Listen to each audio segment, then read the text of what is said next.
Good morning, students. Today we are going to study about the division of nervous system. Yesterday we have studied of neuroglia, the supporting cells which are present in the nervous tissue, the neurons which are the main parts of the nervous tissue. The nervous system is made up of nervous tissue with neurons and neuroglia. So the basics of nervous system are the nervous tissues.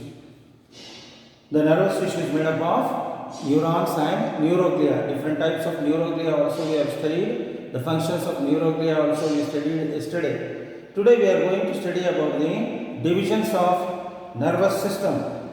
The nervous system is divided into central nervous system,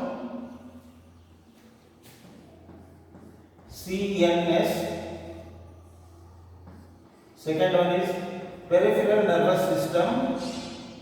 Third one is autonomic nervous system. There are three divisions. The central nervous system includes brain and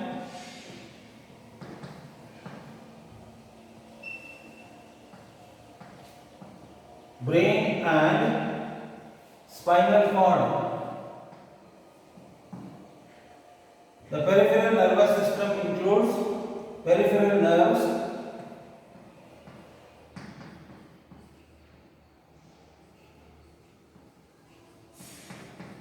and ganglia.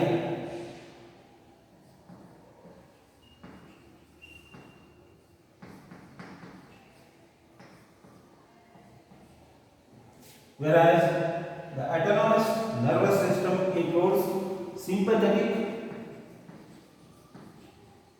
plus parasympathetic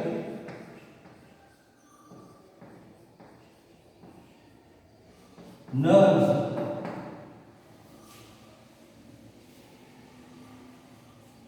The nervous system is divided into three main divisions called, the first one is the central nervous system, CNS, central nervous system with brain and spinal cord.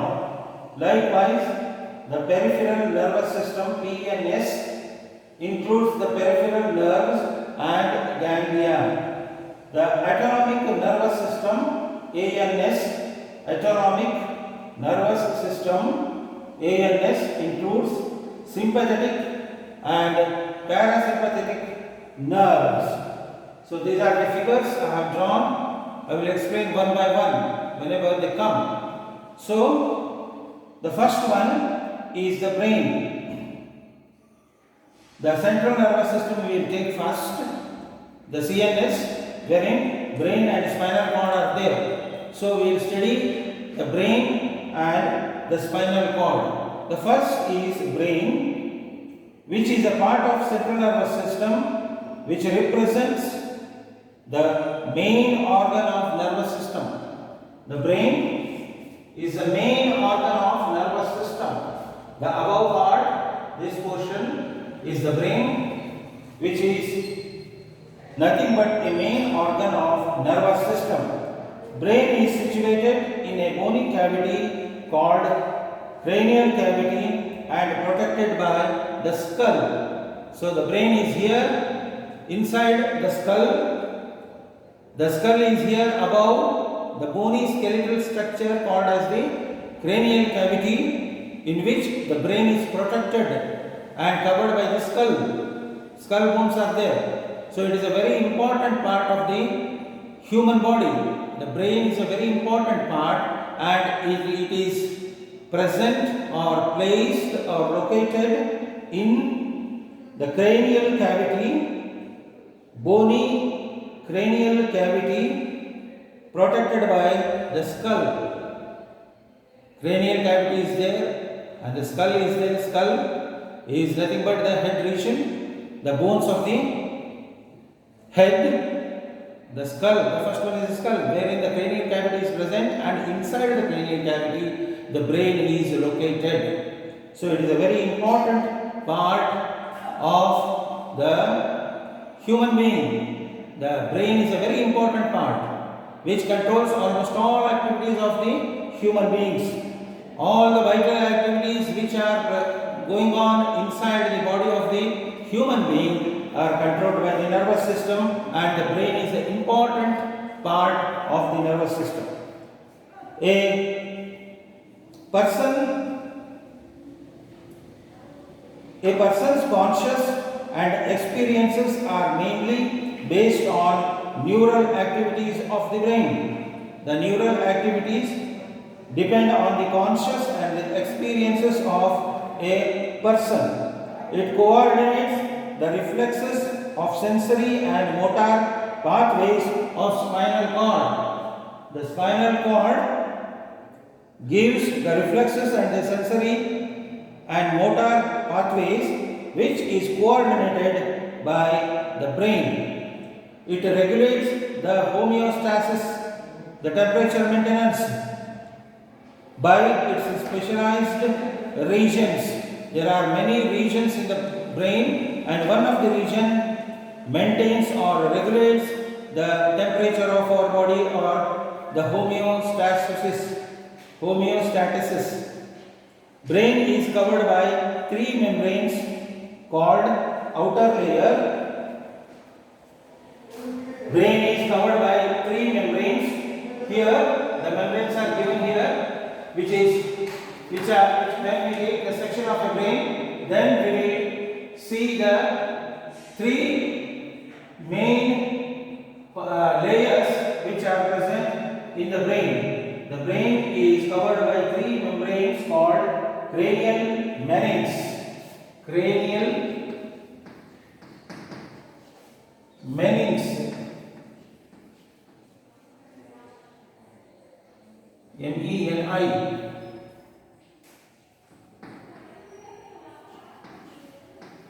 Cranial meninges. So these cranial meninges are nothing but the membranes covered on the brain. The brain is covered by three membranes called the outer layer, dura mater. This is the dura mater, which is in two sections, endosteric and meningeal layer. The two layers, they constitute the dura mater. This is the first one. Dura mater is the first layer, and the middle layer, arachnoid matter. Arachnoid matter is the second one. The first one is the dura mater, second one is the arachnoid matter, and the third one is the pay matter. The pay matter is present inside, which is called inner layer. This is the inner layer of the brain, which is called pay matter, and the middle layer is arachnoid matter, and the dura matter consists of endosteric and meningeal layer, both together to form the dura mater, which is covered by a cranium. And these are the folds of the brains. Grooves and folds are present inside the brain. So the three layers are called cranial meninges. Remember, the layers which are present on the brain are called cranial meninges, which are dura mater, arachnoid matter, and pay matter. The outer layer, the middle layer, and the inner layer. The brain is divided into three major parts. The brain is divided into three major parts. The forebrain, that is cerebrum and diencephalon. The cerebrum and the diencephalon, which I have given here, I will explain that one. And midbrain, that is cerebral peduncles, corpora quadrici emina or tactum, and superior and inferior collicus. Hindbrain is made up of cerebellum, pons varolii, that is the pons area, and medulla oblongata and the spinal cord. Here we are. I will break them one by one afterwards. So coming to the forebrain, the brain is divided into three major parts. I have told you. The brain is covered by three layers. Brain is a very important organ.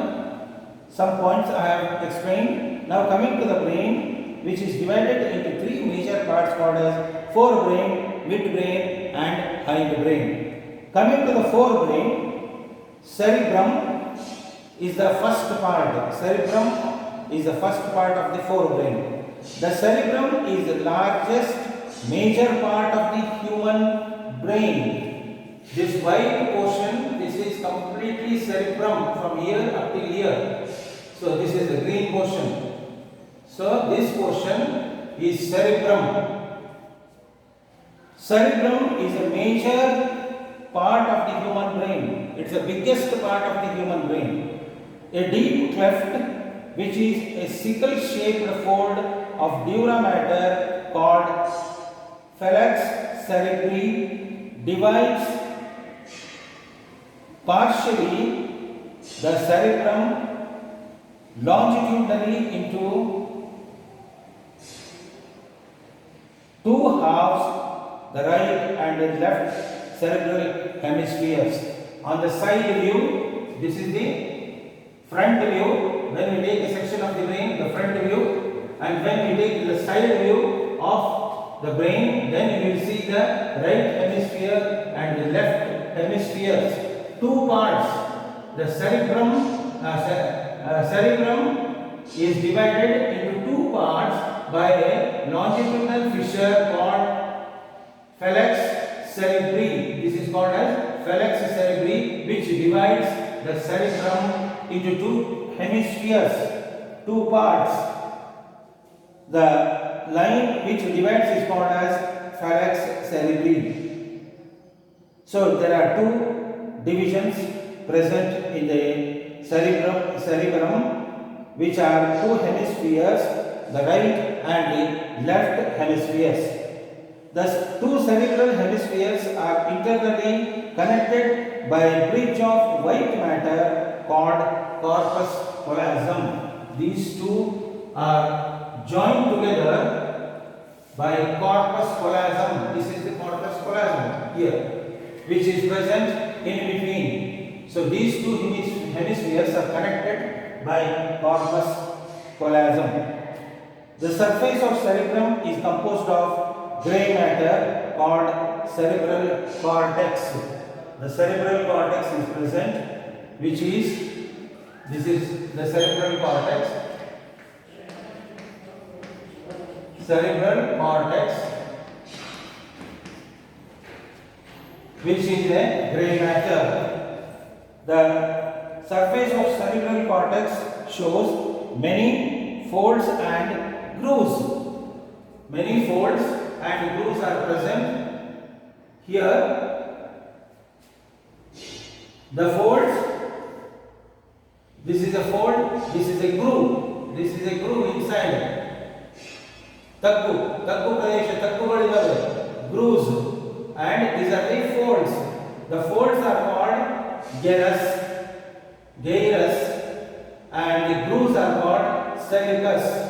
Celicus and grays are present in the cerebral cortex, which is composed of grey matter. The cerebral cortex shows folds and grooves called sulcuses and gyrus. So these two grooves and folds are present. The folds are called gyri and grooves are called sulci or sulcus. Gyrus or sulcus. Singular is gyrus, plural is gyri. Then sulci is the plural and sulcus is a singular. So single fold is called sulcus. Grooves are called gyri. Grooves are called sulcus and folds are called gyri. The cerebral cortex contains different functional areas. Among them, two are very important. There are many functional areas present in the cerebral cortex. Cerebral cortex contains many functional areas. Among them, there are very two important functional areas called somatocortex, somatomotor cortex, somatomotor cortex. This is the somatomotor cortex, and this portion is somatosensory cortex. Somatosensory cortex. The somatomotor cortex, which is a motor area controlling voluntary muscular movements. The voluntary muscular movements is controlled by somatomotor cortex region of the cerebrum. Somatosensory cortex, it is a sensory area which receives and interpret or translate the sensory impulses. The sensory impulses are translated by somatosensory cortex of the cerebrum. The cerebrum contains many functional areas. Among them, two are very important: the somatomotor cortex and the somatosensory cortex. These are the two functional areas. Below the cerebral cortex, cerebral medulla is present. So inside this cerebral medulla is also present. It is called as cerebral medulla. Is present, which is also called as subcortical region. Which contains subcortical nuclei. So important structures are nuclei which are present in the medullary region of the cerebrum. The subcortical nuclei augment or supplement the cortical actions and control movement. The subcortical or the medullary nuclei, they augment the cortical actions. The actions of the cortica are augmented or supplemented by the nuclei present in the medullary region, and they control the movements. They are caudate, potomier, globus, pelludeus, located deep cerebrum and contain myelinated axons. The nuclei are very important medullary structures which are called as, there are three important ones. They are called caudate, putamen and globus pelludeus. Three types are there. They are located in the cerebrum and contain myelinated axons. Each cerebral hemisphere is divided into 4 lobes. Each cerebral hemisphere is divided into 4 lobes. The first one is the temporal lobe, second is frontal lobe, and the third one is parietal lobe and occipital lobe. This is cerebrum. This portion is nothing but the frontal. This portion is temporal, frontal and parietal and occipital. 4 lobes are present in each hemisphere. The cerebrum contains 4 lobes, 1 to 4 lobes.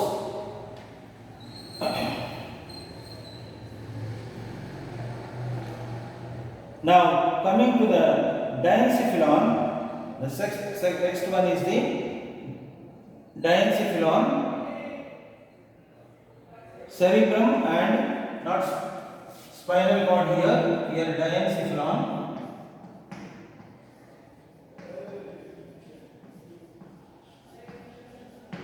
The central nervous system contains brain and diencephalon. The peripheral nerves and ganglia, the autonomic nervous system, sympathetic and parasympathetic nerves. Now the brain is over. The brain is a major part of the nervous system which contains cerebrum and diencephalon, 2 parts. The cerebrum is over. The cerebrum is having 2 cerebral hemispheres. Corpus callosum is the joining portion of 2 hemispheres. Cerebral cortex is above one, which contains folds and grooves, and the cortex contains the functional areas like somatomotor cortex and somatosensory cortex.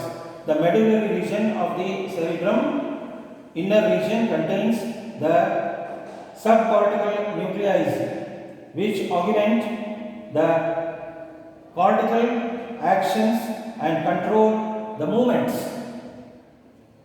They are caudate type of nuclei, potamen type of nuclei, globus type of nuclei. So these three types of nuclei present inside the subcortical region of the cerebrum, and each cerebral hemisphere is divided into 4 lobes: frontal lobe, parietal lobe, temporal lobe and occipital lobe. Frontal, parietal, temporal and occipital. Now coming to the diencephalon, it is embedded in cerebrum and a middle structure hidden in cerebrum. It is a hidden structure inside the cerebrum. It cannot be seen here. So the diencephalon is hidden structure, inside structure of the cerebrum, inside structure of the cerebrum, which is called diencephalon. It is embedded in the cerebrum and a midline structure. Its cavity is called third ventricle. Its cavity is called third ventricle. It is consist of epithalamus, thalamus and hypothalamus.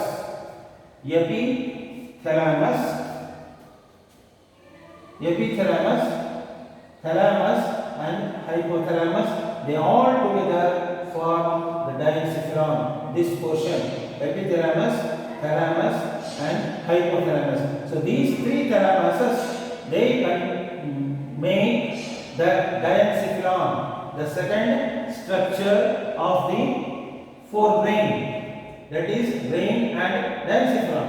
So this is the diencephalon which is present. This is cerebrum, which is divided into frontal lobe, parietal lobe, occipital lobe and temporal lobe. In the temporal lobe you can see the pituitary gland and optic chiasma, and here you can see the first portion is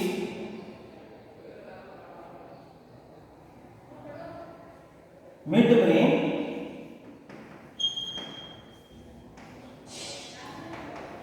and this portion is called pons veroli. This is medulla oblongata. This is spinal cord.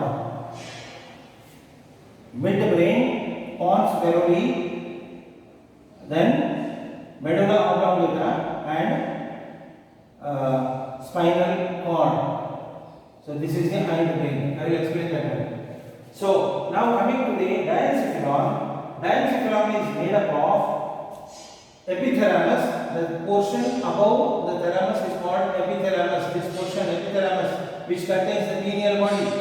Pineal gland is present here, and the thalamus region, the lower thalamus region, and hypothalamus region, which is connected with the pituitary gland and the optic chiasma. Optic chiasma is here, pituitary gland is here, and hypothalamus. Hypothalamus, thalamus, and epithalamus, they constitute the diencephalon, which is the second portion of the cerebrum and present in the forebrain. So the hidden portion of cerebrum is called diencephalon, consisting of epithalamus, thalamus and hypothalamus. Epithalamus, coming to the epithalamus, it is a roof of thalamus and diencephalon and non-neurous part. It contains the pineal gland. So it is a non-neurous. It doesn't contain the neurons. The roof of the thalamus is called epithalamus. Coming to the thalamus region, it is a large mass of grey and white matter situated within the cerebrum, just below the corpus callosum, one on each side of third ventricle, and lies superior to the midbrain. This lies the thalamus region lies below the corpus callosum. This is corpus callosum, and above the midbrain. This is the midbrain, above the midbrain, and this is present in the third ventricle. It is a major coordinating center for sensory and motor signals. The sensory and the motor signals are coordinated in this center. The sensory receptors in the skin and viscera send informations about touch, pain and temperature through special sense organs to the thalamus. So, the sensory receptors of the skin, viscera and other parts of the body give the informations of touch, pain and temperature through special sense organs to thalamus region. So, thalamus receives the impulses from the sensory organs. It relays and redistributes impulses from most parts of the brain to the cerebral cortex. It transports or it transmits the stimulus which it receives from the sensory parts of the sensory organs to the cortical region of the cerebrum, to the cortical region of the cerebrum. So, it is a middle portion. It works in the middle portion. It relays and redistributes the impulses from most parts of the brain to the cerebral cortex. Coming to the hypothalamus, this portion, hypothalamus, it is a small structure but important part of the diencephalon, which weighs about 7 grams and consists of number of nuclei.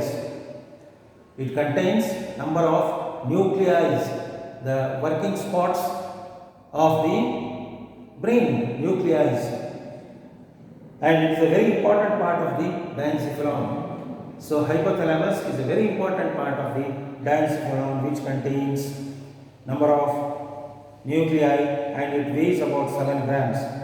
It is situated below and in front of thalamus. It is situated below and in front of thalamus, immediately above pituitary gland, immediately above the pituitary gland. It has been described as the chief ganglion of autonomic nervous system because it controls many metabolic activities of the body. It controls almost all activities of the human body, and it is considered as a chief ganglion of autonomic nervous system. The hypothalamus is linked to the posterior pituitary by nerve fibers and to anterior pituitary by blood vessels. The anterior and the posterior pituitary are connected by these nerve fibers coming from the hypothalamus region. The hypothalamus region gives out the nerve fibers and the blood vessels to the pituitary gland. That is the anterior part of the pituitary and the posterior part of the pituitary. The supraoptic nucleus lies above the optic chiasma, secretes antidiuretic hormone ADH, that is vasopressin. The paraventricular nucleus lies just above the supraoptic nucleus, secretes oxytocin. So, ADH and oxytocin are secreted by this hypothalamus gland and placed in the pituitary gland. Now, the functions. The hypothalamus controls cardiovascular, respiratory and digestive system functions. The hypothalamus controls cardiovascular, respiratory and digestive system functions. It secretes releasing hormones. So when we were studying about the endocrine glands, hypothalamus we have studied. It secretes the releasing hormones. It secretes the releasing hormones for the pituitary gland and other glands also. So releasing hormones are secreted by this hypothalamus, which regulate thyroid, adrenal cortex, ovaries and anterior pituitary glands. ADH and oxytocin secreted by hypothalamus are transported and stored in the posterior lobe of the pituitary gland. So this hypothalamus also produces the oxytocin and ADH antidiuretic hormone, which is nothing but the vasopressin. Vasopressin is also called as ADH. So this ADH and oxytocin are produced by hypothalamus and stored in the posterior lobe of pituitary gland. Then afterwards they are released as per the need. The anterior part of the hypothalamus is mainly concerned with regulation of parasympathetic system and posterior part with sympathetic system. It regulates temperature, food and water intake, controlled by feeding centers and thirst centers. The hypothalamus contains the feeding centers and also the thirst centers, which regulate the temperature, food and water intake of the body. Whenever we are thirsty, then the thirst centers of the hypothalamus are stimulated so that we feel to drink the water. So the thirst centers and the feeding centers which are present in the hypothalamus. It controls sexual behavior and reproduction. So it controls the sexual behavior of the human being, the male and the female. Sex organs are controlled by hypothalamus. The sex characters are controlled by hypothalamus. And the reproduction is also controlled by the hypothalamus. It controls emotional reactions like pleasure, fear, violent anger, sexual arousal, that is sexual excitements. The sexual excitements or the sexual arousal is controlled by hypothalamus. The violent anger, pleasure and fear, the anger, pleasure and fear, all they come from hypothalamus. All are controlled by the emotional actions of the human body are controlled by hypothalamus. It also controls biological cycles like sleeping and walking. The biological cycles like sleeping and walking are also controlled by the hypothalamus region. So this is a very important part of the diencephalon. The diencephalon consists of upper epithalamus, then thalamus and hypothalamus. Epithalamus and hypothalamus, they constitute the diencephalon. So the diencephalon is the second structure of the forebrain. The brain and the diencephalon consists the central nervous system. The central nervous system is a very important part which contains the brain and diencephalon. The brain consists of cerebrum, which is of 4 lobes, and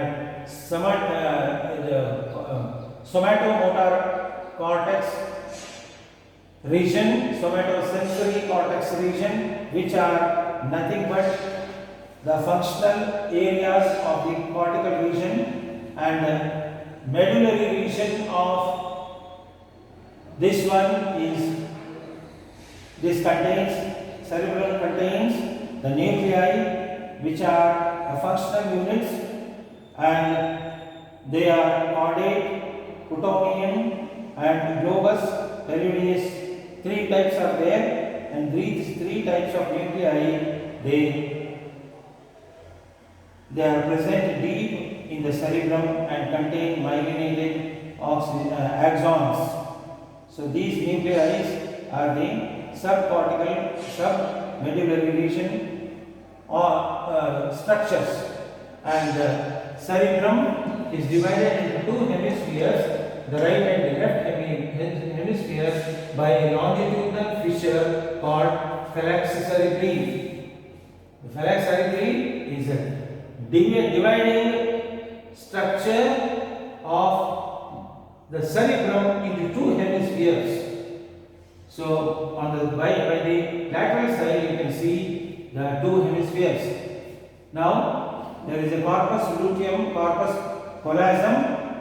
Corpus callosum is also present here, which is a connecting link between the two hemispheres. This is the corpus callosum, which is connecting link here. It connects the two hemispheres. So this is all about the forebrain, which is made up of cerebrum and diencephalon. Tomorrow we are going to study the next one, that is the midbrain. The midbrain we have to study which is the part of the brain, the forebrain, midbrain and the hindbrain. Now tomorrow we are going to study the midbrain. Thank you very much.